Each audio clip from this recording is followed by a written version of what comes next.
Welcome. My name is Cynthia Lewis. On behalf of Deborah Buford, Manager, Employee Accountability in Accountability and Workforce Relations at the U.S. Office of Personnel Management, it gives me great pleasure to welcome you to today's roundtable entitled Charge Writing, an Essential Building Block for Defensible Actions. Our office presents roundtables in support of our ongoing effort to bring relevant and reliable developmental opportunities to federal sector employee and labor relations practitioners. Today's presentation will provide an overview of how to select and write defensible adverse actions.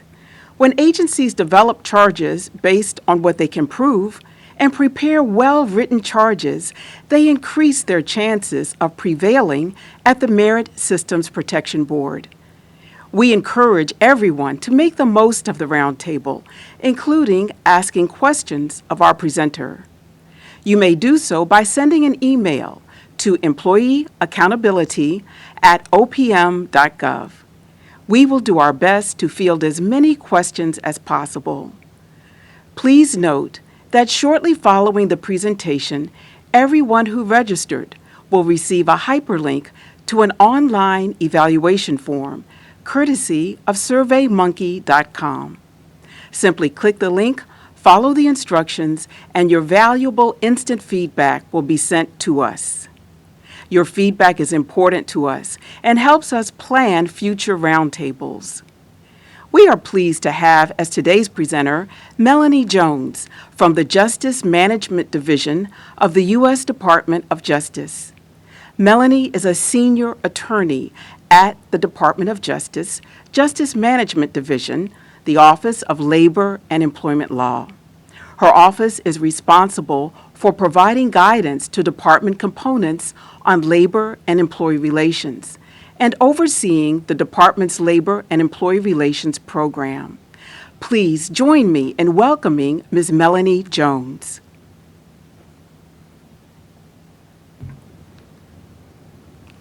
Thank you, Cynthia. I'm happy to be here, and as Cynthia said, we want to talk today about writing charges that are defensible before the MSPB. So the objectives of today's presentation will be, one, understanding the ER practitioner's role at the proposal stage of a disciplinary action, two, providing an overview of the approach to writing good charges, and three, understanding common agency charges. And if we have time at the end, we'll also talk a bit about the penalty selection process. So what is the ER practitioner's role with regard to assisting managers and assisting the agency or department in writing defensible charges? The first and most important thing is that the ER practitioner has to know, research, relevant regulations and case law to be successful. In order to help make an adverse action or disciplinary action or corrective action defensible and effective, you've got to know what regulations are relevant, what laws are relevant. And then secondly, you've got to know the facts that are pending before you. It's one thing to sort of have a general understanding of what the law or regulations are, but you've got to know what specifically has happened in each instance in order to best advise your managers and best advise supervisors. And also the charge writer or the ER professional has to know the elements that must be proven for a particular charge once you've decided what charge to bring.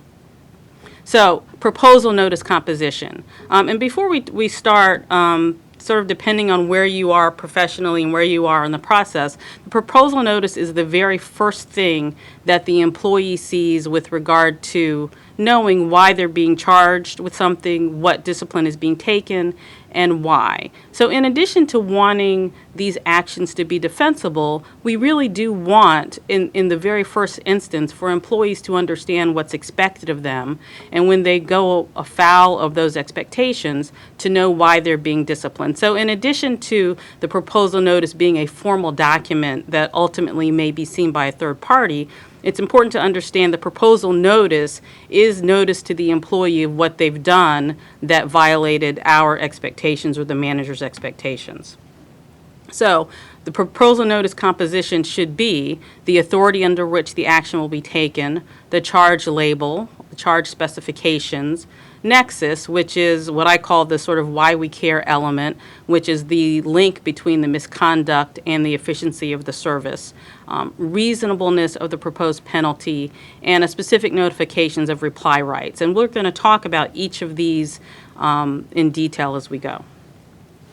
So the authority for a disciplinary action. Most federal agencies are authorized under 5 U.S. Code, Chapter 75, to suspend, demote, remove employees based on misconduct or unacceptable performance, or a combination of those two for such cause as will promote the efficiency of the service.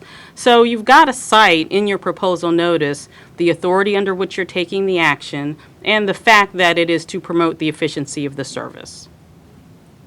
Now, there are 3 parts to a charge, and again, we've talked about notice, but just the purpose of the proposal notice is to tell the employee how in what way they violated your expectations. And so we do that in sort of a formal way, and it's called the charge, the specifications, and the legal elements. The charge label is just the umbrella term that we use that in very general sense indicates what type of misconduct we're talking about. The specification allows us to go into greater detail about who, what, when, and where particular conduct occurred that was violative. And finally, we cite or refer to the legal elements or whatever we need to support the charge that's been brought. So again, charge label provides the framework to identify the nature of the misconduct. And these are just some examples of charge labels. They're certainly not all-inclusive, just so that you get an idea of what a charge label can look like. Insubordination, falsification, AWOL, absence without leave, or failure to follow policy of the agency, division, or office.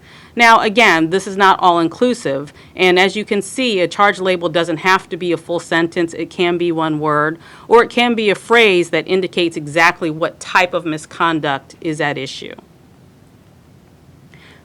Moving on to the specification. The specification is the part of the document that details what exactly happened. So an example of a specification for AWOL might be on July 2nd, 2010, you reported for duty at 10 a.m. and you did not have leave or authorization for your 2-hour absence.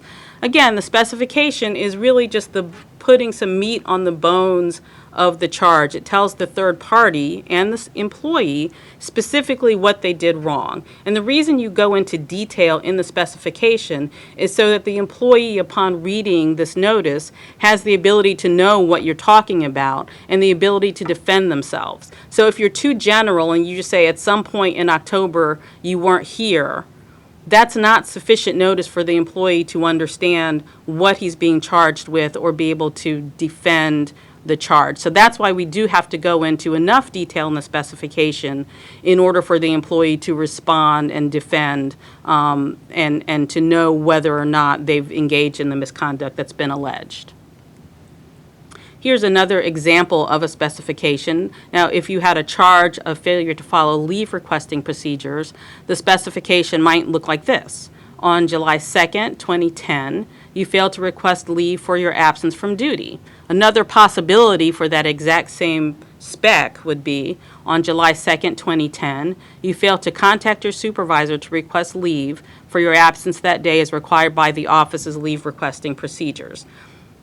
Either way is appropriate, and again, the goal of the spec and the goal of this whole document is to inform the employee of what they've done that violated our expectations and allow them to respond to that notice in some detail in order to either refute what's been said or to ask that a penalty be mitigated. So you've got to give them enough information in order for them to know what you've alleged and how to defend it. So, choosing the charge. This is kind of in some ways the most important part, and I will say that in my opinion the proposal notice itself is probably one of the more important documents that you're going to have in a disciplinary file. It's the chance where The manager gets to really be very clear about why and how and in what way his expectations have been violated. It's the agency's chance to tell their story. So in the event we end up before a third party, that's your shot at being very clear on what happened, at being very clear on why it was violative, on being very clear about why a certain penalty was imposed. This proposal document is your shot at getting everything out that's important. So the first step in that is choosing the charge, and there are some basic rules or tenets that we like to follow in deciding how or what to call a particular charge label. So the first thing is charge what you can prove. And really what that boils down to is that an employee may have done a number of things, or you may suspect they've done a number of things, or the manager may think or imply that a lot of things have been done. But the charge has got to reflect things that can be proven. And how do you prove something? You prove it with facts that support the charge or evidence that supports the charge. So it's important to know as you start the process, what facts have happened, what specific things am I aware of, what can I get with regard to documentation in order to prove what I'm claiming or what I'm charging the employee with. So facts and evidence. What facts are before you? Was there a governing regulation or rule? Did the conduct violate that regulation or rule? And another example, for example, if you want to charge failure to follow an order, the first thing you as the ER practitioner needs to know is, was an order actually given? And did the conduct defy the order? And those are all things that you must do and must know. So you're going to have conversations with your supervisors, with your managers, to figure out and drill down about what actually happened. Until you know what happened, you're not in a position to make a decision about what charge can be made and what charge can be supported.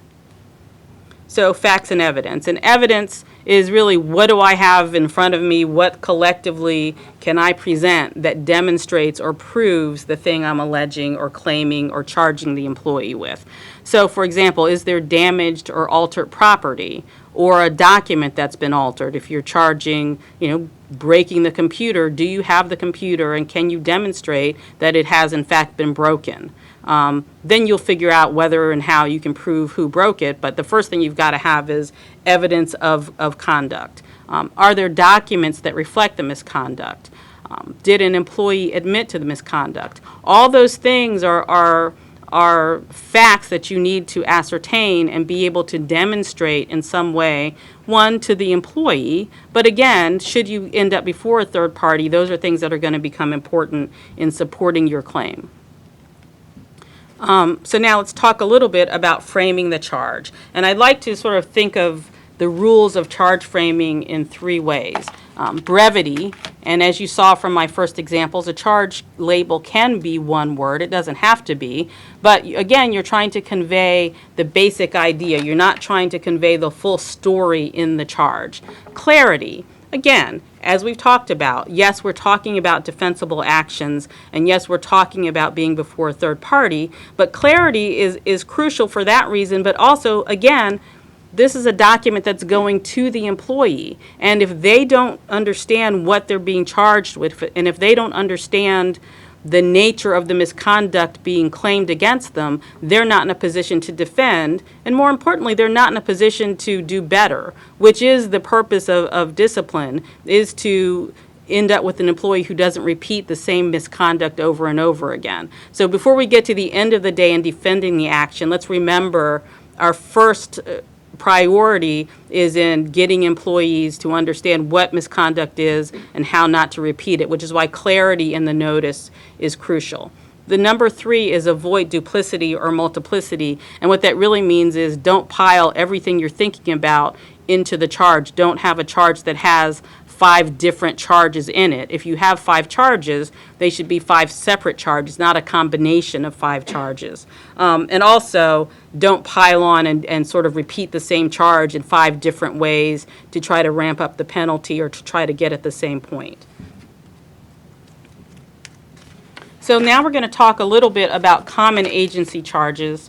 We'll talk about intent, we'll talk about non-intent, and sort of what charges look like and how they present themselves in real life. So let's talk a little bit about leave-related offenses. And AWOL is a fairly common leave-related offense, probably the most common. And so the first thing you decide when you're charging AWOL are the elements there. The elements of AWOL are the employee was required to be at a duty station or on duty, they were absent, and the absence was not authorized, or a leave request was properly denied. If you have that set of circumstances, then you have a viable AWOL charge. Now, most of you may know that AWOL in and of itself is a leave designation. It just means these three things were present. It doesn't necessarily mean that you have to discipline an employee for being absent, but if you're charging with AWOL, then these are the things that have to exist in order to make that charge supportable. If the employee was in fact at work, then you don't have an AWOL charge. You may have them somewhere where you didn't want them, or you may have them not performing their duties, but if they were at their duty station, then AWOL is not an appropriate charge.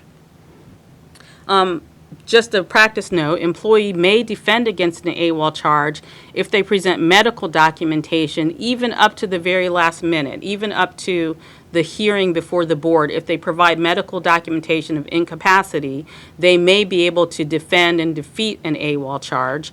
And they also, in the course of the action, establish an entitlement to FMLA leave, Family Medical Leave Act leave, during that period of AWOL. So when you're doing your AWOL charges, be very careful that you're not counting any period of FMLA in charging an AWOL. And that's just a simple duty of checking the time records and making sure there's not an overlap between the AWOL charge and the FMLA leave that was already granted. And that's just a sort of a paperwork thing. But it's important staff work to do because you don't want to be before the board or before a third party with leave that you shouldn't have charged as AWOL. Failure to follow leave requesting procedures. Now, what I generally advise is that if you have an AWOL charge, you probably also have a failure to follow leave requesting procedure charge. And even if your AWOL falls away, even if the employee comes and defends with medical documentation, if they haven't followed your leave requesting procedures, you can still prevail on this charge. So the elements of this charge are the agency has a procedure for requesting leave, the employee was aware of the procedure, and the employee failed to follow the procedure. Now, number one is very important, and that's a conversation, again, that you need to have at the beginning of the process, because sometimes managers have a leave requesting procedure in their head, but they haven't said it out loud, and therefore it doesn't exist in the real world. So the first question you want to ask, if this is the charge you have in mind, is, do you have a procedure?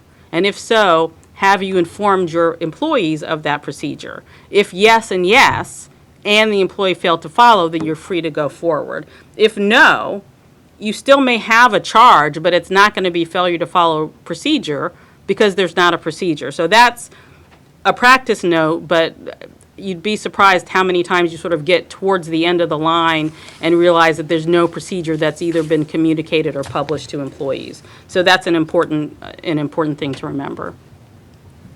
Medical inability or unavailability, the elements of this are the employee physically or mentally is unable to perform.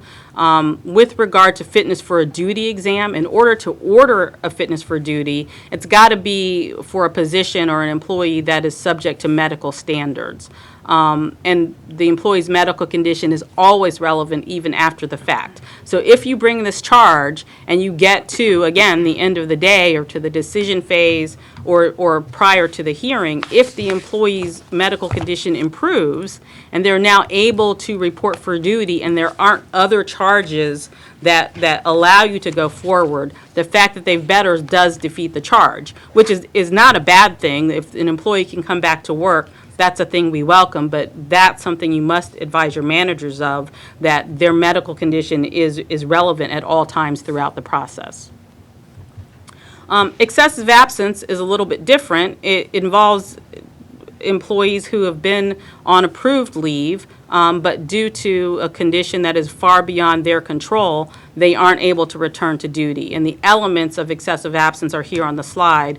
Absent for compelling reason beyond their control, absence continued beyond a reasonable time, and the employee was warned in writing that adverse action might be initiated unless they become available for duty on a regular full-time or part-time basis, and the employee needed to be, the position needed to be filled by an employee available for duty on a regular or full part-time basis. Now, what this means is you're not going to just wake up tomorrow and even if someone has been out for some period of time, be able to charge them with excessive absence. You have to lay the groundwork for this charge to be supported. Primarily, you have to have warned them that they've been out for X amount of time and that should they fail to become available for duty, they'll be subject to adverse action. Included in that warning is also the warning that the position they occupy needs to be filled on a regular, full, or part-time basis. So those three things have to have been told to the employee before you can bring a charge of excessive absence. And sort of collectively, that's called the Cook letter or the Cook warning, and it's set forth in the case at the bottom of the screen, which is Cook v. Army. Yes, question. Melanie, we have a few questions. The first is, can an employee can an employee who has a charge of failure to follow a regular work schedule argue that the charge is just a way to get around an excessive absence charge? Can an employee argue that being charged with failure to maintain a regular schedule is just a way to get around excessive absence? I mean, those strike me as two different things, and you'll learn if you don't know that employees can argue anything. Whether that's a valid argument would really depend on the facts. Excessive absence has less to do with failure to maintain a regular schedule than it does with just a stretch of time away from duty. And it's usually well supported by medical documentation. It's usually well known that the employee is unable to return to work. Failure to maintain a regular schedule is a little bit different, and I would need to sort of factually know the circumstances of the absence, the circumstances of whether leave was requested or granted, and things that are more specific to answer that more definitively, but I don't see them as similar. All right, another question, Melanie, is can an employee be charged for two separate charges for the same incident?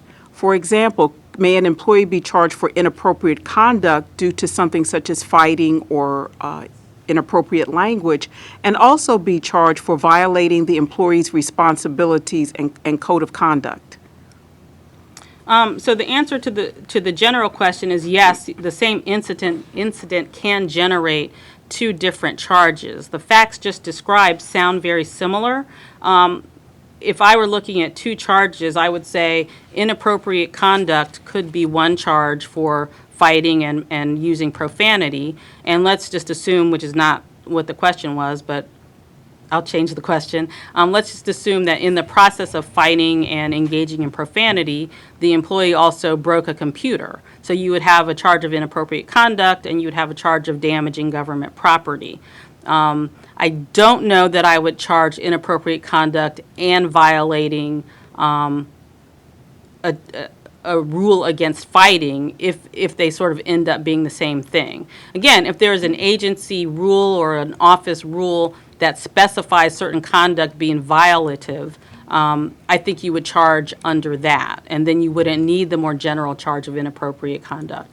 So that's how I would sort of determine that. But again, if there are two separate things that happen that arise out of the same conduct, it's fine to use two different charges as long as they're not the exact same charge with different words. Any others? We have one more for the moment. Do you recommend a background section to set the stage for the charges and specifications? The answer is sometimes. I think a very short background section is okay if the charges just don't make sense sort of don't have any context, I think a little bit of background is absolutely fine to give context to the charges and then later to give context to the penalty. I would avoid making it a long background or getting into facts that aren't really relevant, but certainly a short setup is okay outside of the context of the charges or outside of the specifications. But remember, A, the employee has to read it, which is fine, but B, the third party has to read it, and no one wants to read a book unless everything in the book is relevant to why we're here and why we're looking at this set of facts. But if it has to do with our agency does these things and that's why this conduct was so terrible, or this, I think certain background things are important and add context and add value. So that's what I would use to inform my decision about a background section. It's certainly not necessary, but if you need it to give context and weight and explanation for the charges, I think it's okay.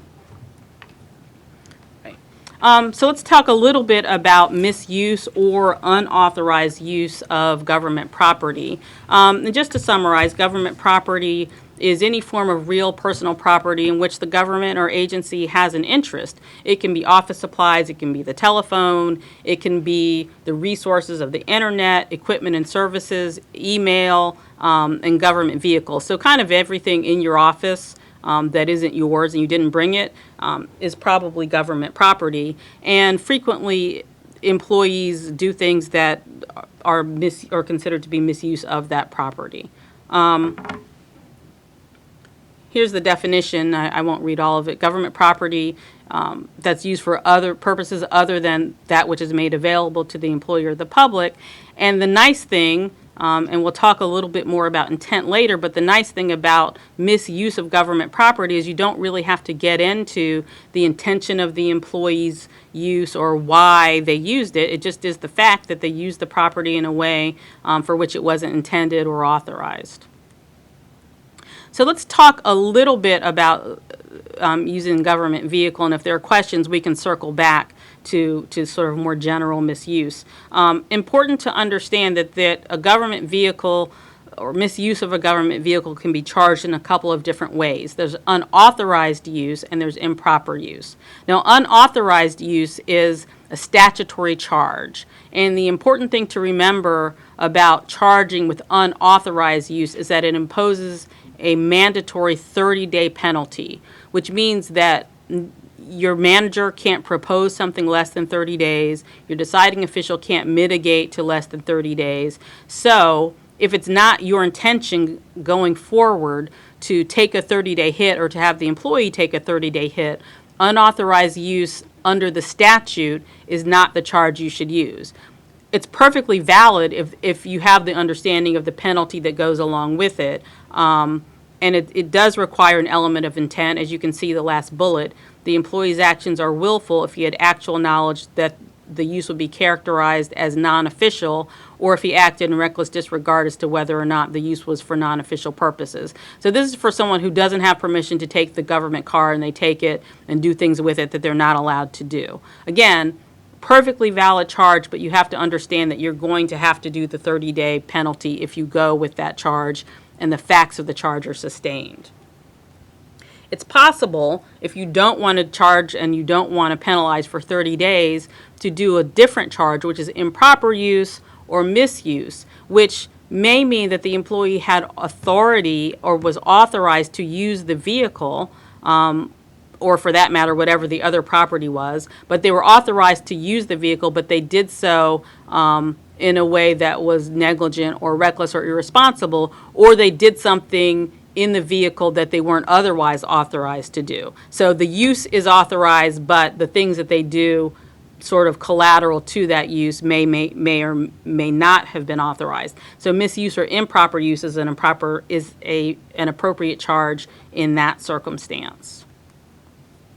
So now let's talk about intent versus non-intent based charges. And the reason that this is kind of a big deal is if you have a charge that requires intent, then you have to go into the head and the consciousness and the understanding and intentions of the employee, which is, as a general rule, not an easy thing to do and maybe not a desirable thing to do. So if you're charging something that requires you to prove the intent, that by its very definition or by its very elements has an intent element, then you've got to be able to improve that intent. So for example, falsification.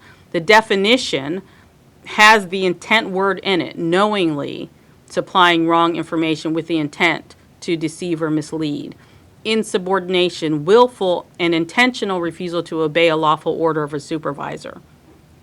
Similarly, theft, in addition to being an intent charge, also has legal elements. So if you charge something that has legal elements, you have to prove all the legal elements that would support that charge. Again, not saying you can't use those charges, but be mindful that if you make that charge, that's what you're in for in terms of your elements of proof. Theft has taking with the intent to deprive the owner permanently of possession and use of his or her property. Now, let's talk a little bit about some charges that you can use that don't require proof of intent. Again, if you have intent and you can prove it, it's fine, but that's sort of difficult because there've got to be circumstances that would allow you to support saying that the employee knowingly or willfully did something. Now, they may have confessed and they may have said, yes, I knew I did that and I did it on purpose, and if you can prove intent, great. Here are some options if you can't prove intent or you don't know at the outset whether you will be able to.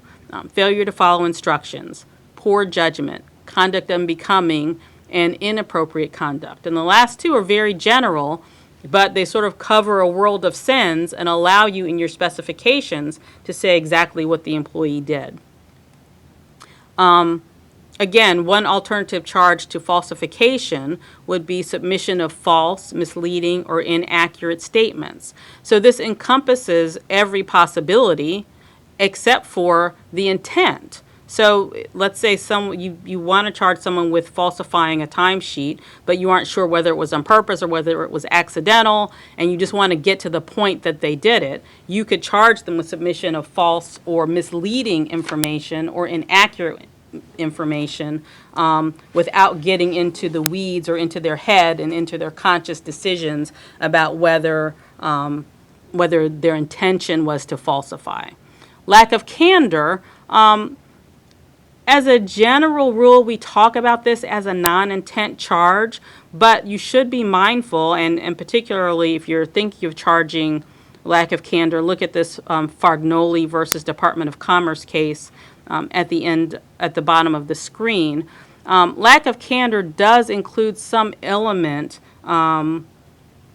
of knowingly or failing to be fully forthright. So it's not quite as stringent a scrutiny as falsification, but lack of candor isn't quite, accidentally providing misinformation. It really goes to the employee's duty to be fully forthcoming, and it contemplates an element of intent with regard to them not being forthcoming with the intention to mislead or deceive. So be careful. It's not sort of free and clear of all intent implications. So read the Fargnoli case if you're thinking of charging lack of candor. All right, failure to follow instructions. Again, this is a very nice alternative to insubordination, because insubordination means essentially that you intentionally flouted the will or flouted the instructions of your supervisor. Failure to follow just requires two things. One, an instruction was given, and two, the employee failed to follow the instruction. Intent is not an element. You just have to prove those two things. Whether it was intentional, whether it was accidental, whether it was negligent, becomes irrelevant for this charge. So failure to follow is a very good charge if you don't know what the employee's intent was.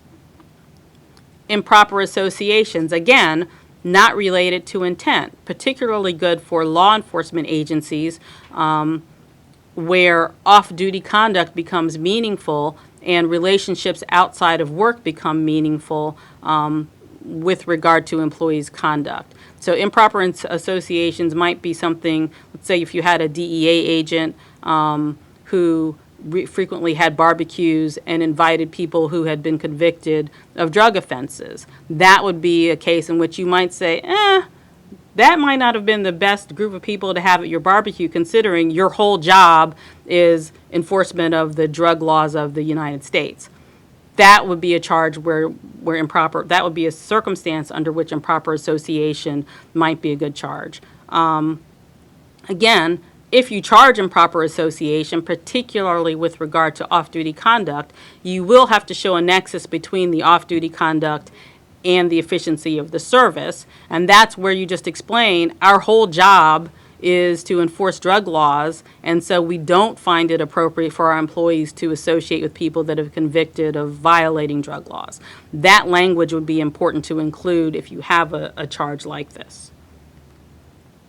Conduct unbecoming. Again, it sounds kind of boring and it's not the fanciest charge you can come up with, but it is very effective because really, as an umbrella charge, it just means you did something that was unbecoming for a federal employee.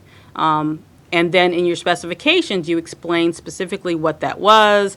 You know, you slammed the door in your supervisor's face. You were rude to the public.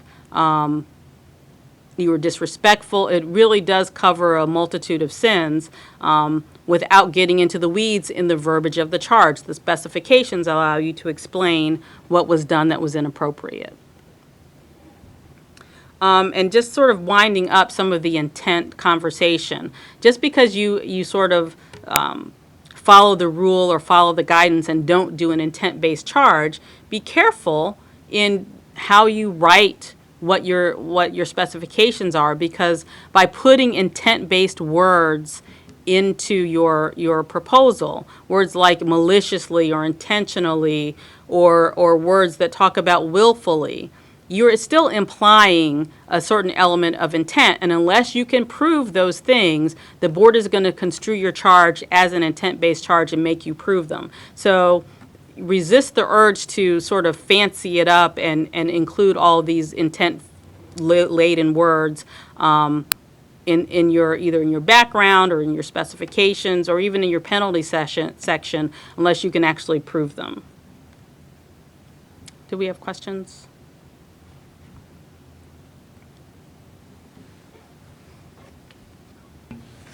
Melanie, we have a question in terms of charging AWOL, or absence without leave. Would it be considered piling on to also charge failure to follow procedures, leave requesting procedures?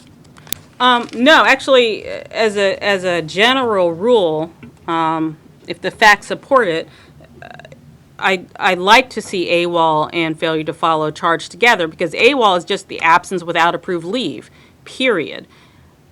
Generally, as things go, if you didn't have approved leave, there's a high likelihood that you also didn't request leave, or that if you requested it, particularly with regard to sick leave, you didn't provide the documentation necessary for the supervisor to grant the leave. So if you have not followed the leave requesting procedure, and you were also absent without leave, then those are two legitimate charges that can go together.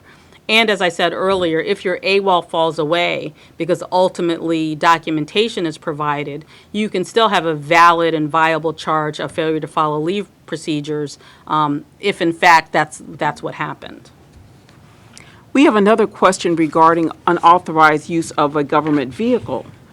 And the individual is asking if an employee used a government vehicle numerous times without authority and violations were issued in a civil court appearance, would this be enough to charge unauthorized use? I'm assuming by violations you mean sort of parking or speeding tickets or traffic type violations is my assumption. So unauthorized use means the employee didn't have authorization or permission to use the vehicle.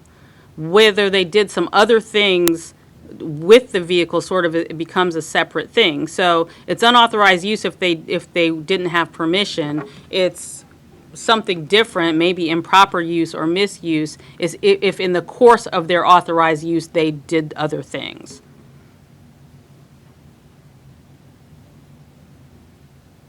Oh, is that it? Okay. All right, so we're going to spend a little bit of time talking about penalty considerations. The case that we generally refer to when we're talking about penalty is Douglas versus Veterans Administration, and we sort of commonly refer to the elements cited in that case as the Douglas factors. And these are things that the deciding official has to think about and consider in deciding whether to sustain a penalty that's been proposed. So I'm going to go through them very quickly in the first set of slides, and then there's a few that I've selected to talk about in more detail. But the sort of basic rules of the Douglas factor is they must be considered by the deciding official. I advise my proposing officials to talk about them narratively in the proposal, not necessarily saying these are the 12 Douglas factors and this is what we think about them, but including narratively Douglas factors that are relevant in the proposal so that they can then be considered and weighed and discussed if necessary by the employee at the reply and by the deciding official in the decision. So we'll go through them quickly, and then there are a few I've highlighted. So nature and seriousness of the offense. 2, the employee's job level and type of employment.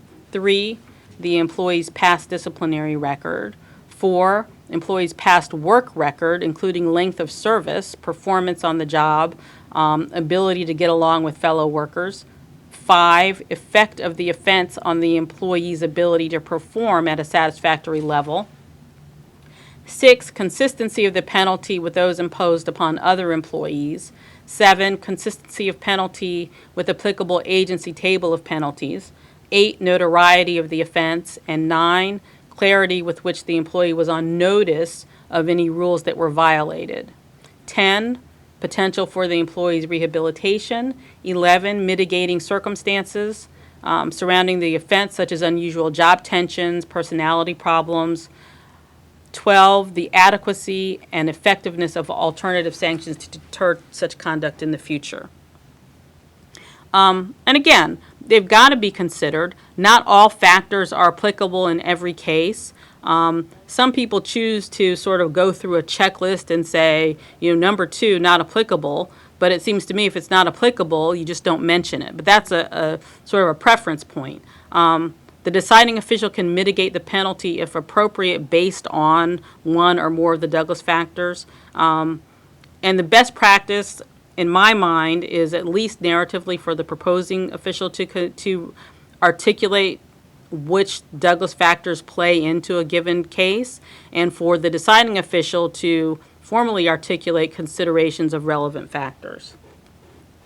So let's talk a little bit about some of the Douglas factors that prevail and that come up the most. Seriousness of the offense. So in determining the appropriate penalty, supervisor should consider primarily, this is, in my mind, the most important element, the nature and seriousness of the misconduct and its relation to the employee's duties, position, and responsibilities. So in plain language, like, how bad was it? How bad was the conduct that you engaged in?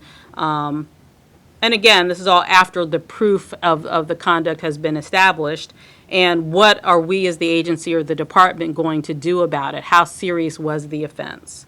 So certain things like fighting, fisticuffs, name calling, being violent or inappropriate with other employees become more serious than perhaps something like, using the copy machine more than you should have. And that is the primary consideration of the deciding official. How serious was the offense? 2, past discipline. Has the employee engaged in this particular conduct before? What was the discipline that they were subjected to as a result of that prior activity?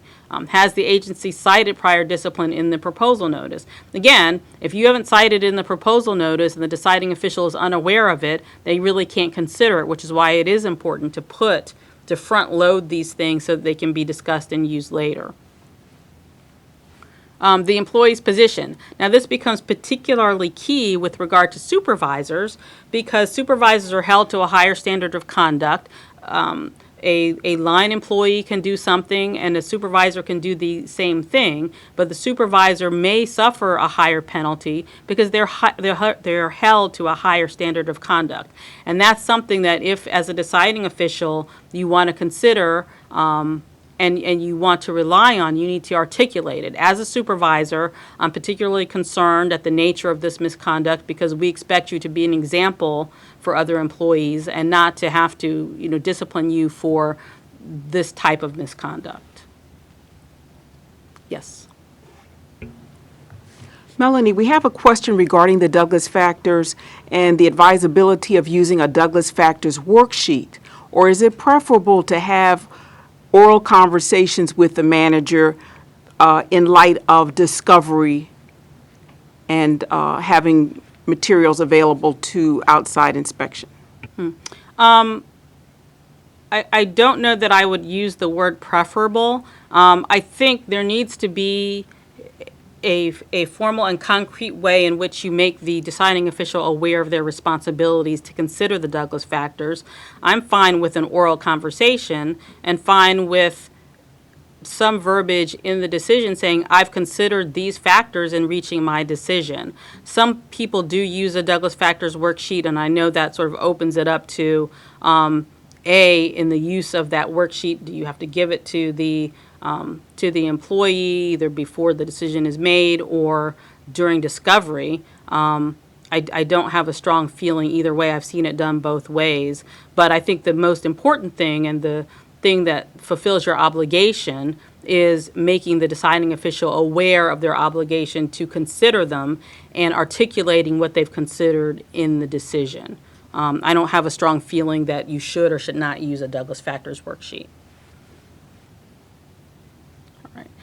We were talking about some of the highlighted Douglas factors. Erosion of supervisory confidence. People sort of like to throw in decisions or even in proposals of what you did was so terrible that I can just no longer trust you. I have no confidence in your ability to perform your duties, and I just can't anymore.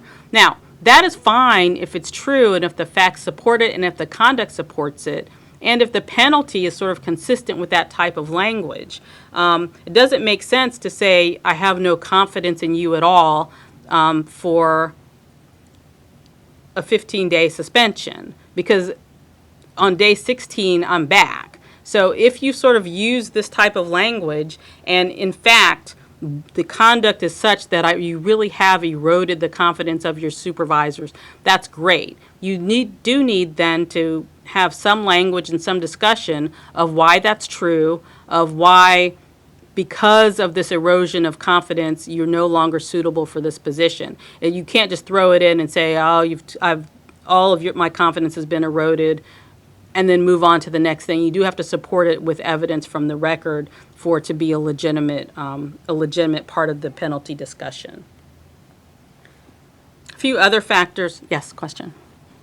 Melanie, we're asked if the deciding official considers something that's not in the proposal, what is the consequence of that?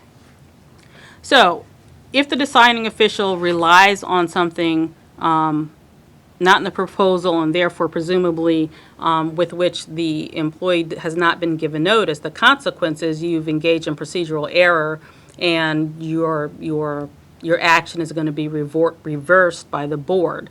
The cure to a deciding official having information or having evidence that they want to rely on is to go back to the employee and say, Dear Mr. Employee, I've just learned of X, Y, and Z. I've become aware of these facts that weren't in the proposal. I intend to rely on them. I'm going to give you X amount of time to comment on these newly revealed facts or this new evidence that wasn't in the proposal. Again, the whole point of the back and forth of the proposal and the reply and the decision is to give the employee due process, to give them a chance to respond to what they've been charged with. So if you're relying on something they don't know about, they've not been given due process and they've not been given the fair chance to defend themselves. So the cure for new information being given to the deciding official is to give the employee that same information, allow them to respond, and then the deciding official can rely on what is now the newly formed record. Yes. Another question is, how should the Douglas factors be addressed in the body of the proposal letter? In other words, should the agency address every single Douglas factor, or should they address all of the mitigating factors together and then all of the aggravating factors together? I think in terms of grouping, it doesn't matter. At some point, the narrative should flow and make sense and be something that is, again, informative to the employee, informative to the deciding official. There's not a reason in my mind to discuss or mention or list or enumerate Douglas factors that aren't relevant. The proposal should include everything that's relevant that you want the deciding official to consider and that you want the employee to respond to. Grouping it by mitigating, aggravating, not necessary in my mind, not a problem, but it strikes me as the more important thing. The point of all of this is giving the employee adequate notice and considering everything, be it aggravating or mitigating, to come to a result that ends up in a fair penalty. So if something doesn't matter, like why mention notoriety if there was no notoriety? You don't have to say notoriety, that didn't happen. Just don't mention it and keep it moving. And I would say that's true in the proposal in terms of your narrative, and certainly true in the decision. If you didn't consider it, you don't have to mention it and list it and say, oh yeah, there's that thing, but I didn't consider it, so it doesn't count. Just don't talk about it. We were talking a little bit employees' work record, past evaluations, awards, and accomplishments. Those are things that as a general rule, we put in the proposal and say, you've worked for the government for X number of years, you've either had great evaluations or you haven't, you've received awards and accomplished a lot, because all that is fair game and certainly can be considered by way of mitigation. You would also want to talk about the potential for rehabilitation, because again, the point is not always to do the harshest penalty possible.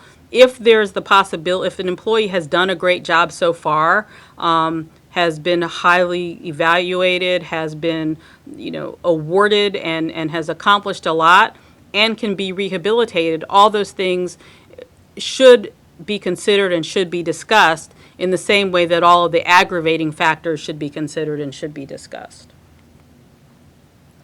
So as we get to the end, I just have a few examples of what a penalty discussion might look like and how you might weave in some of these considerations. It's just an example, just to give a thought as to how things look in real life. So one example is in determining the penalty to propose for these offenses, I've considered a number of factors, including your employment history. You have almost 13 years of service and you've received satisfactory performance ratings. Based on your lengthy service and good performance, I choose to mitigate the penalty. Or let's say all those things are true, but the seriousness of the offense was so great that sure, it's great that you've been here for a while and you've been highly rated. However, these factors do not outweigh or mitigate the gravity of your misconduct in this instance. So that's how you show that they've been considered and what weight you gave them and what conclusion you drew based on all things being considered. Another example. As noted above, you were suspended for 4 days last year for AWOL and failure to follow leave procedures. You also have been subject to leave control restrictions twice, once in 2012, once in 2014. In addition, I've considered the fact that the misconduct was repeated over an extended period of time, including after formal discipline. So this goes to, has the employee done it before? What was the discipline? And whether or not the discipline was effective. So that sort of sets you up for, you've done it before, we told you about it, you didn't change, and so now we have to do something more harsh than we've done in the past. Another one, and this goes to sort of reliable, predictable attendance at work. We must be able to rely on you to be at work on a regular basis. Reliable, regular attendance at work is an expectation that applies to every employee. and this is very specific, as you are the legal administrative specialist assigned to me, your presence is particularly important. When you are absent from the office is not scheduled in advance, it creates a particular hardship. Again, that's explaining, based on circumstances of position, based on duties, why a particular penalty is appropriate for this particular employee in this particular set of facts. Alternative sanctions. The deciding official has to be prepared to support a penalty and communicate why it's appropriate. And a part of that discussion has to be whether or not they considered something different. So, for example, if the penalty proposed is removal, the deciding official needs to be able to say, I thought about, whether suspension would work. I thought about whether some other discipline might work. And this is why I'm going with the penalty of removal. Either I don't think you can be rehabilitated, I don't think you've shown remorse, you've done this 17 times in the past, so I don't think anything less than removal will be effective. Considering an alternative sanction doesn't mean you adopt it, it just means you considered it and you articulated the fact that you considered it. And that brings us to the end of my presentation. I think there may be some questions flowing, and so we can do those now. Is AWOL,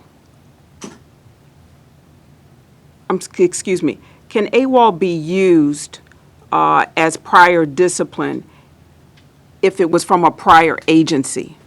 Or can any type of charge be used based on the employee's conduct at another agency?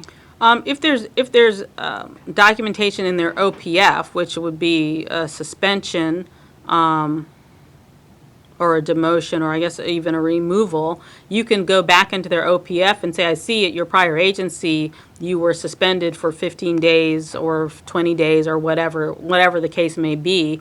And so that would be something you could cite, certainly.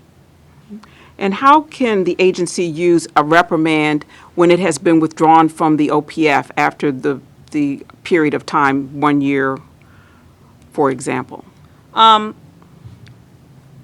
So I think of reprimands sort of in two different, as being useful for in two ways. One, certainly is the basis of progressive discipline. So the reprimand is there, you were reprimanded, it's still effective, it's still active in your file. And so the next step in progressive discipline could be a suspension.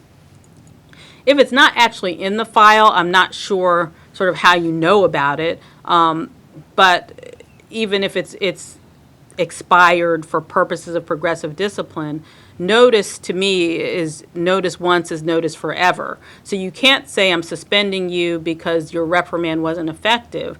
I think it's perfectly appropriate to say you were reprimanded however many years ago for this particular conduct, and therefore I know that you are on notice that this conduct is unacceptable. So it's valid as consideration of notice. It may or may not still be viable or live as a stepping stone in the progressive discipline staircase, but I think notice is forever. Once you've been told that something's inappropriate or unacceptable, you don't get to sort of say, oh, that was 3 years ago, so now I start again. So notice is forever as far as I assess it. Okay. A similar question with regard to past misconduct. In this instance, the employee was never disciplined for AWOL, and the agency may want to use that for current AWOL. Would that be acceptable? I don't know if I understand the question. If they haven't been disciplined, then it's certainly not valid as a first step in progressive discipline. But if they've been AWOL in the past, and you want to say make reference to notice about AWOL, I think you can. Again, AWOL is just a time designation. It just means you didn't have leave. If you've been AWOL to a significant extent and your manager wants to charge you with AWOL because it's been more than 1 day or more than a week, then that's the basis of the disciplinary action. But AWOL is just a time designation. I don't know if I answered that because I'm not clear on what use was suggested. Going back to the lack of candor charge, can it be used only with an investigation or an inquiry, or can it also be used if an employee provides inaccurate information to a supervisor on a less formal type of situation? I don't think it's limited to a formal investigation. But again, in either case, whether under an investigative circumstance or in just a conversation with your employee, if you want to say lack of candor, you do have to be mindful of the knowing intent to possibly deceive element of it. If it's as someone gave you inaccurate information and that's as far as you can go, that would be an appropriate charge for a conversation with the supervisor, that I asked you X and you didn't give me accurate information about X, is another possibility. But I don't think lack of candor is limited to investigations.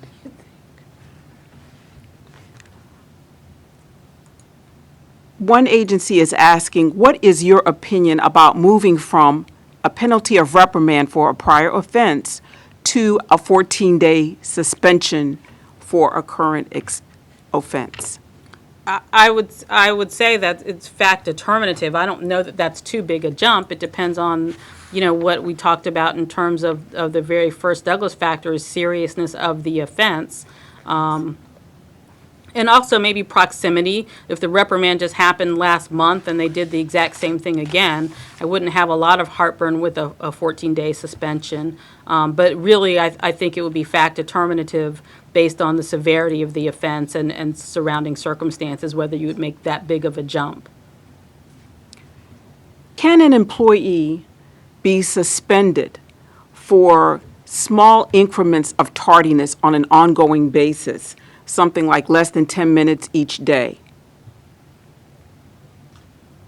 I would not have heartburn with such a suspension. Again, it would be fact determinative. If you're 10 minutes late every day and, that results in either AWOL of a certain amount of time over a pay period, or a failure to follow instruction, which is I need you here at 9, you consistently come at 9:10 or 9:15, I don't have heartburn with the suspension. But again, it would really be fact determinative and what's the numerosity of the tardiness, how many times have they been warned, have they been reprimanded. I think it's fact specific, but could certainly be supported under the right circumstances. Our next question is, what would be appropriate when an individual has been out of the office for several months on leave without pay and returns to the office and engages in excessive AWOL? Is it appropriate to use a charge of excessive AWOL? Of excessive absence or excessive AWOL? Excessive absence. So the excessive absence could be brought as a result of the extended period of leave without pay, assuming that the cook warning was given. Coming back and then repeating AWOL, I would say at that point I would either make the new charge an AWOL charge, and again, depending on the circumstances, I would probably at that point go with AWOL if you have valid AWOL and you're no longer approving the leave. But it would depend. If it's a medical situation, you also might lose your AWOL. So I would have to sort of know factually what was at play. Okay. I believe that is it for the questions. So I want to thank you. I think Cynthia is on her way up. Melanie, on behalf of Accountability and Workforce Relations, thank you for sharing your expertise during today's roundtable, Charge Writing, an essential building block for defensible actions. Your presentation has provided an outstanding and in-depth commentary on charge writing. I thank OPM's communications staff for your webcast of the roundtable, and thanks to my colleagues in Accountability and Workforce Relations for your work on this roundtable. Thank you for participating today, and we look forward to having you at the next Employee and Labor Relations Roundtable. Finally, please remember that shortly you will receive an email with a hyperlink to an online evaluation form, courtesy of SurveyMonkey.com. Your feedback helps us to plan future roundtables, and we appreciate your taking the time to complete this survey. Please have a good afternoon.